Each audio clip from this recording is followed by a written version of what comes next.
We live in a time when it's extremely difficult for gamers and for people who enjoy entertainment as a whole to trust big companies to deliver on what they were promising. It's increasingly more difficult to actually take some company or some developer or some showrunner at their word and just trust that they will deliver you with the entertainment that you are paying for. This is not only in gaming, this is in TV shows, in movies as well. We've seen a lot of things this year alone that have flopped or are going to flop. The latest thing that I read about is about Captain America 4, which has a lot of problems in and of itself, and it's being again taken back to do additional reshoots. This is like the 4th or 5th time that the project has been sent back to adjust because nobody's happy with it and it's not testing well. And people are not happy with what they're seeing right now, even though it's Marvel, it's supposed to be good. There were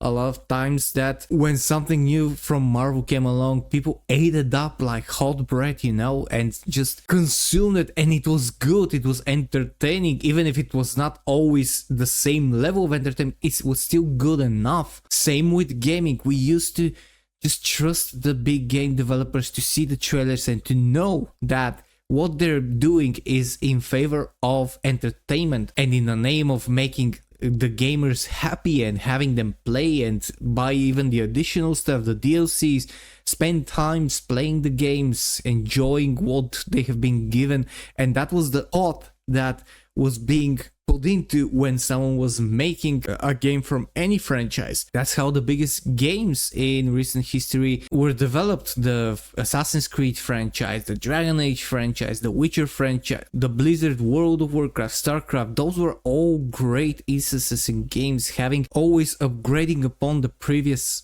version or the previous game and just giving you more and more and getting you more and more excited. However, in this year alone, we have seen so many flops and so many bad moves by company developers, by art directors, by the companies themselves, just bringing you substandard products which was overhyped in time and didn't deliver on almost any of the points that they were trying to deliver. Not only that, but they actually did a disservice to previous instances of the games. Giving you an example, Dragon Age the Veilguard is a massive financial and overall flop. It never got gamers excited. It didn't sell nearly as much as it should have. And the overall consensus of the gamers is that it doesn't look, feel, or play good, even without all the other controversy that was surrounded and what's in the game, and which made the game into a freaking propaganda piece with gaming embedded in it. We also have the Assassin's Creed, with Assassin's Creed Shadows being delayed and being in the center of massive controversies. These are both games that are from AAA and quadruple A studios that used to deliver what was the most anticipated thing in the entire year. Everybody on game shows, on trailer marathons, were waiting to see snippets and new material from such games. And we were all very happy because these studios made what is probably the best games that ever existed. While now they're just putting out substandard products, and worst of all, they're taking on the gamers themselves, insulting them, attacking them, saying how they should keep quiet and consume the product, saying how there's just a very small fraction of the entire gaming market, which is absolutely laughable because the gamers are the people who are paying for your game. They're the people who are experiencing your product. They are the ones who are putting the money that you invested back into you, and even more of that, so that you can continue making games. That's how trust and that's how the symbiosis was built. You make a good game, it gets played a lot, and you get the money to make the next game. And that's exactly how the course of the gaming life used to be. Good evening, ladies and gents. My name is Helzo and I'm discussing, and today I want to discuss and leave a message to cdprojektred. A few days ago, it was announced from Sebastian Kalemba and from CD Projekt Red as a whole that Project Polaris, or as we like to call it, The Witcher 4, has entered full stage production, which means that everybody's on board and they have started making the game in its whole with full force behind them. And this is something extremely important and crucial to know and see, because the Witcher franchise is probably one of the best gaming franchises out there. These are the 3 games that basically changed the entire gaming world and to this day continue to be played. Witcher 3 is probably one of the most successful games in history, and to this day it continues to get updates, new mods, new graphic updates, new storylines.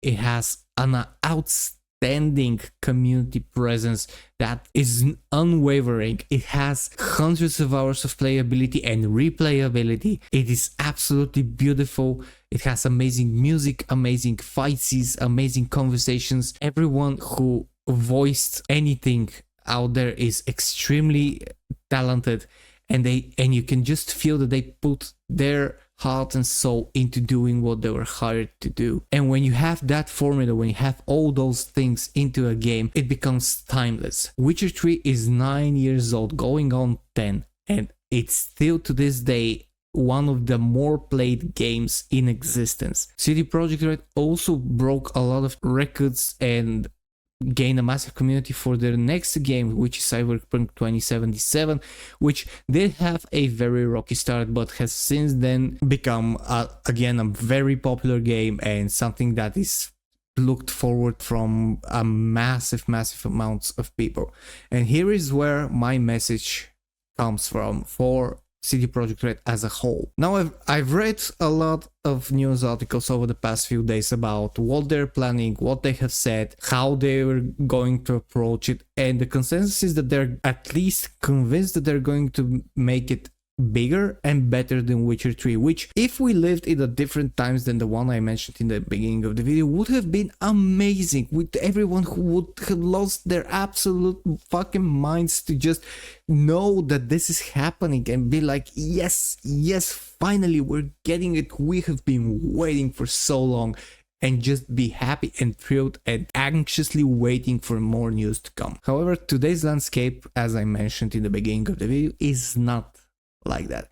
A lot of people are very worried. A lot of people have many concerns about Witcher 4, especially when they have visited some of the CD Projekt Red staff's interactions with some people that have just recently come out. I'm not going to cover them here because, in my opinion, it's not so clear as to what has happened. It's all currently, for me, allegations and rumors, but the effect is all the same. A lot of people are very concerned about the future of the Witcher universe, which is why I want to address CD Projekt Red and just tell them some very simple things that I believe that if they follow, they would make what they were saying. The simple things are as follows. Listen to your community. That's probably the most important thing that you have to address. When you listen to your community, when you just spend a couple of days and just deep dive into what people are envisioning or what they have thought that the development of the universe will be, it would give you a very good idea of what people expect and probably will give you some ideas on how to continue. Now, I'm not saying that you don't have a storyline or a script or your own vision. That's pretty much the idea of you presenting your vision. However, just keep in mind that whatever calls you go with the storyline, you will need to take into account that what has already been presented and how gamers reacted to it. And if you change everything drastically and just completely revamp the whole thing, it might not be considered very popular. With this said, I'm not saying that you should keep everything the same or just move on with Geralt. Still, you can pretty much do changes that you feel like they're good, but you have to make them with the mind of what will possibly be good or bad in terms of being perceived by the community. The second thing is, do not fall into activist traps. And what I mean is, don't do what Dragon Age Velgar did and what a lot of the other flops of this year did, like Dustborn, Concord, like Avowed is about to go down the same road. Because what the Witcher universe did is actually be what some people are complaining about, that there is not in video game. It was inclusive, but it was naturally inclusive. And I don't want anyone saying, no, it doesn't have any of those craps. I don't mean that it had DEI and woke agendas and whatever you want to call it. I'm saying that this game was widely made for pretty much everyone. It had a lot of things that were very progressive at the time and are still progressive now, but they were not a pivotal part of the game. They didn't take any focus out of the main game and from what you were supposed to be experiencing. They were just there for you to explore if you want, or to see if you want, or just ignore altogether. They didn't make any impact on what you were supposed to experience purely on a gaming side. So the balance that was then with Witcher and with other games is still attainable, and that's something that I think CD Projekt Red needs to be very careful about, because they have so much information on what worked and what didn't work that I think that if they take it seriously and just derive their conclusions and decisions from that database of knowledge, they'll for sure make a great game. And the third thing is just make sure that the game is faithful to the Witcher universe. Make sure that whatever you're doing falls in line with what we already have as history, both from the books and from the games. Continue it and develop it in the way that it would respect everything that we have seen, played, and read about The Witcher, honoring the universe and honoring what is presented there. Or in short, do not be the TV series. That's something that I can definitely say that you shouldn't go down that road too. If those things are done respectfully, if CD Projekt Red sticks to the gaming side of things, and just go into it with the sole intention of making profit and making a good game that they know and they're sure that gamers are gonna love, then Witcher 4 might surely become the next Witcher 3 with even greater effect that Witcher 3 had when it first released. The only thing that CD Projekt Red needs to do is keep their focus on making the audience happy and on aligning their visions with that idea. If that happens, I'm sure the game can be absolutely marvelous, because I do somewhat trust CD Projekt Red. They have brought us amazing things in the past, and I do want to believe that we have a brighter future to look forward to in terms of gaming. And Witcher 4 or Project Polaris is something that can be a shining beacon from a huge company that would once again show gamers that there is hope and there is something to look forward to when we see a game being announced from a big company. So they can single-handedly win back a lot of the trust gamers, but they can also single-handedly completely finish the job in destroying what little trust is left. So we shall wait and see what's going to happen when first trailers come up, when the initial information comes out, and we will have to just be patient and keep our fingers crossed. Thank you very much for watching this video. It was a little bit of a different video that I wanted to make for some time now, because I do think that we need to start addressing companies in that manner, just to be more vocal about it before something is announced or released. I do think that the voices need to be heard and conversations need to happen on a more direct level to just bridge a very huge gap that is currently between companies and gamers and the audience as a whole.